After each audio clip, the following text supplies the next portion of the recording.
कहे कि बाबा पंगत नहीं होगा इसलिए कि यहाँ बस्तिया चलता है, ताजा नहीं चलता है। इतना सुन के साधु बाबा चल दी।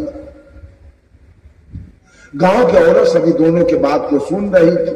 फौरन इसके सास को जाके कह दिया, तुम्हारी बहू कितना बदचलन है, तुम्हारी पुतोहू कितना बदमाश है। वो युवक साधु से क्या सब बात किया है, साधु से बात किया है कि मेरे ससुर का भी जन्म नहीं हुआ और मेरी सास 2 बरस की है, अब मेरा दूल्हा 12 बरस का। बताओ जिसके ससुर का जन्म न हो तो बहू कहां से आ गई।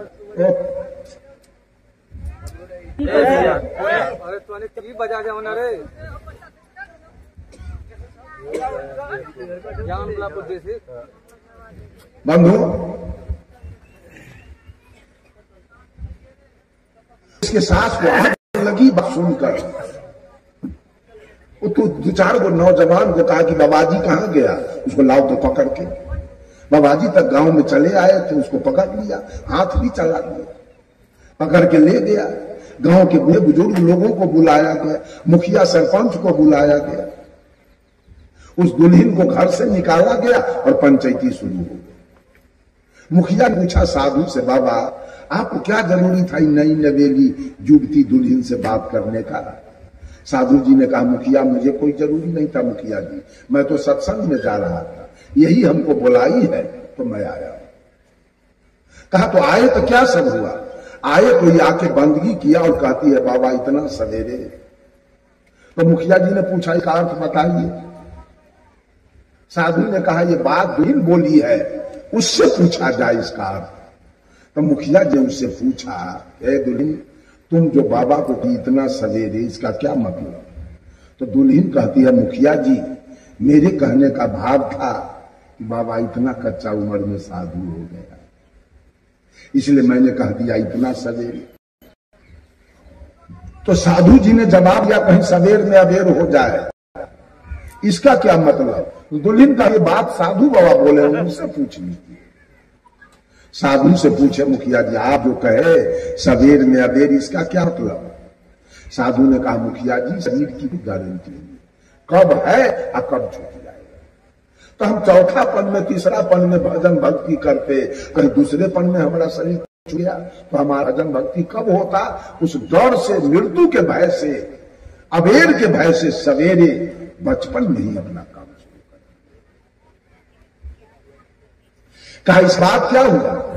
इसके बाद तो हम पूछे कि ससुर कहां है, तो दुल्हन कहती है जन्मे नहीं हुआ। मुखिया जी पूछे कि तुम्हारे ससुर का जन्म नहीं हुआ तो तू आई कहां से। तो दुल्हन कहती है मुखिया जी से, मुखिया जी मनुष्य जन्म 2 बार होता है।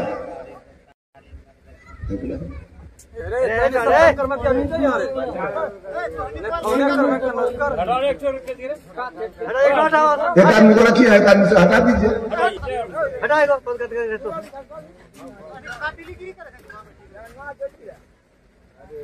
सुनना चाहिए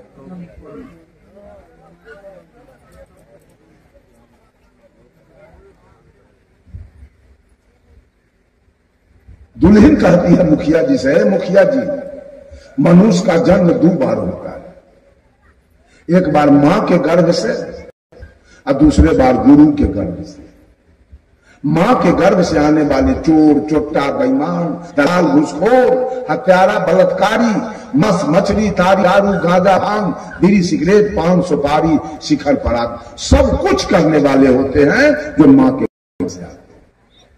आज सब कुछ हो रहा है ना, लेकिन वो दुल्हन कहती है मुखिया जी दोबारा जो गुरु के गर्भ से जन्म लेता है वो साधु होता है, वो संत होता है, वो सदगुरु होता है, वो जोगी होता है, वो अवधूत होता है, वो वीतराग होता है, वो सन्यासी होता है, वो निर्वाण होता है, वो प्रबुद्ध होता है, वो सज्जन होता है, वो सदाचारी होता है, वो ब्रह्मचारी होता है। मुखिया जी ससुर की तरफ इशारा करती है, इन कुत्तों से पूछो आदमी में जन्म हुआ अभी तक, ये अभी तक मांस मछली खा रहा है।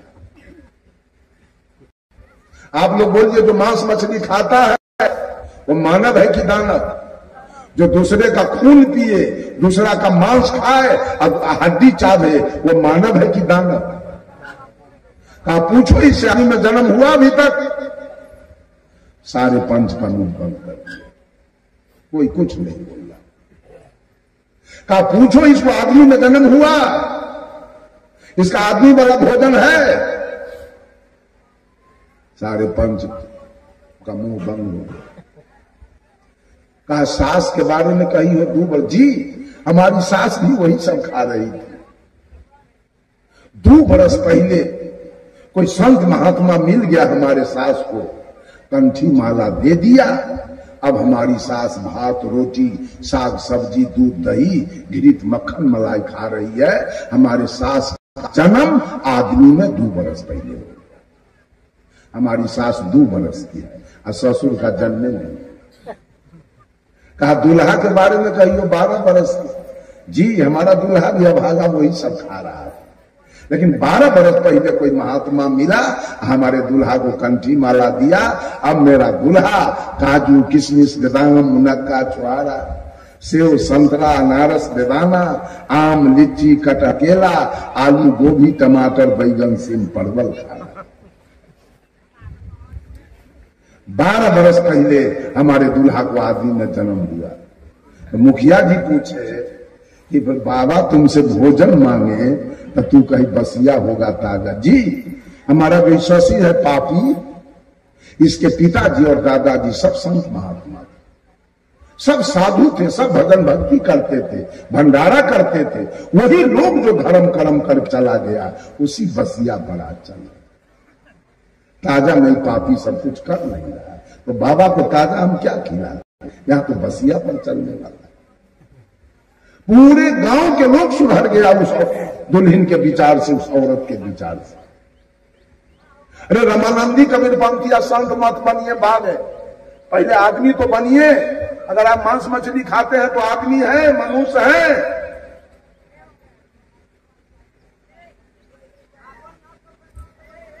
अब इस बात का भी दुख होगा लोगों को, तो कहेगा कड़ा बात बोलते हैं। क्या बोले?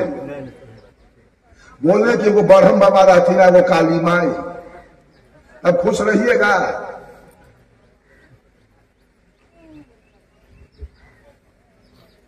बंधुओं, मैं जो शीर्षक रखा वो तो पीछे पड़ गया। मेरा कहने का आज मतलब था कर्म ज्ञान कांड और कर्म कांड। आज सारे सृष्टि के लोग कर्म कांड में लगे हुए हैं। ज्ञान तो कबीर साहब कहते हैं, नौका डूबे सील उपलाए, मछली धई का बबुलबे के खाए, लोगवा कोई न पतियाए, बघवा के बच्चा के बकरिया लेने जाए। नौका डूबे, आज ज्ञान रूपी नौका डूब रही है। ज्ञान की चर्चा नहीं जल्दी कहीं मिलेगा, आत्मज्ञान की चर्चा जल्दी नहीं मिलेगा। वो ज्ञान रूपी नौका डूब रही है, जिससे आप पार कर जाएंगे। जिस ज्ञान रूपी नौका पर चढ़ के आप पार जाएंगे, वो नौका डूब रही है। असील उपाय ज्ञान रूपी लोहा का बोल्डर उपला रहा है पानी में। इतना बड़ा बड़ा बच्चा सब शिखर पर खा रहा है, चोरी दलाली बेईमानी सोच रहा है। बच्चा सब अज्ञानता का विकास।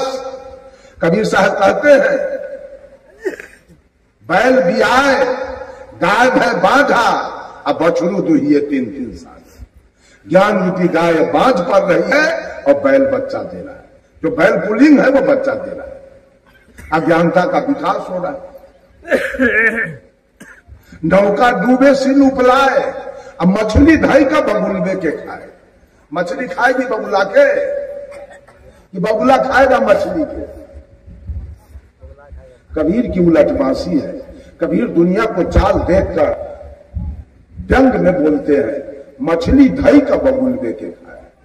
मछली के अंदर क्या है? अगर बबुला किनारे में खड़ा है, बबुला को देखिएगा, बाप रे बाप तो बड़की पंडित है साधु, देह डोलने नहीं दे रहा है। अब पैर उठाएगा तो इतना ऐसे कि खड़खड़ाए न तन को, बुझाएगा साधु। जैसे बगुला ध्यान लगेले है नदी के किनारे, और वैसा ध्यान अगर मछली लगा ले तो एक बात के दिन है मछली को पकड़ लेगा, पकड़ लेगा। लेकिन क्या है, मछली के अंदर है चंचलता, अब बगुला के अंदर है एकाग्रता। साहब कबीर के कहने का भाव है कि चंचलता एकाग्रता को खा गया, मछली धई का बगुला दे के खाए। आपके अंदर जब चंचलता आएगी, कोई घर में बीमार पड़ गया, वो हॉस्पिटल है, और कोई गांव का लोग कहेगा वो गोसाई फलना जगह के बैठ दलता हटाइए, हमारा बेटा बीमार है। चंचलता आपकी एकाग्रता को खा गया कि छोड़ दिया? अरे छोड़िए, हमारा ट्रैक्टर खेत में खड़ा है, बीज लेके खाद लेके जाना है, कि दल फल के बात अभी हटाइए। एक चंचलता एकाग्रता को खा गया कि छोड़ दिया? जब दिमाग चंचल होगा तो एकाग्रता रहेगा कि खत्म? वही कहना है, मछली धाई का बगुल देके। सब कुछ उल्टा हो गया। ज्ञान की बात, आत्मज्ञान की बात कोई सुनना पसंद नहीं कर रहा है। अब बहुत लोग पसंद करने वाले हैं। अब इतना इतना बताइए, राजस्थान के 2-2, 3-3 आदमी के, मैं जाता हूं जब तो एसी से, मैं कहा मैं नहीं जाऊंगा, स्लीपर से भी मैं नहीं जाऊंगा, जाऊंगा तो एसी से। एसी का टिकट 3-3 आदमी का आता है, आने जाने का 10-10 हजार रुपया तो टिकट में लग रहा है। अब उसको पसंद है, आपको फोकट में पसंद है हमारी बात। आप मिला के वक्ता को बोलवा के अब बोलवाते रहिए, गब्बाते रहिए, हमको क्या है।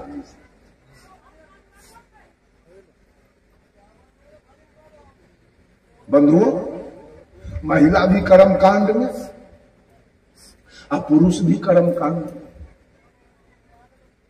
बैजनाथ धाम गए तो कर्म करके गए, पैर से चल के गए, पैर दौड़ते, अब मुंह बोलते गया बोलो बम, हाथ जाकर जल चढ़ा दिया। इसमें ज्ञान कहां कहां है सो बोलिए। और जल चढ़ गया तो होटल में मांस भात पी खा लिया, और दारू पी के वहां से बनिया लेने चला।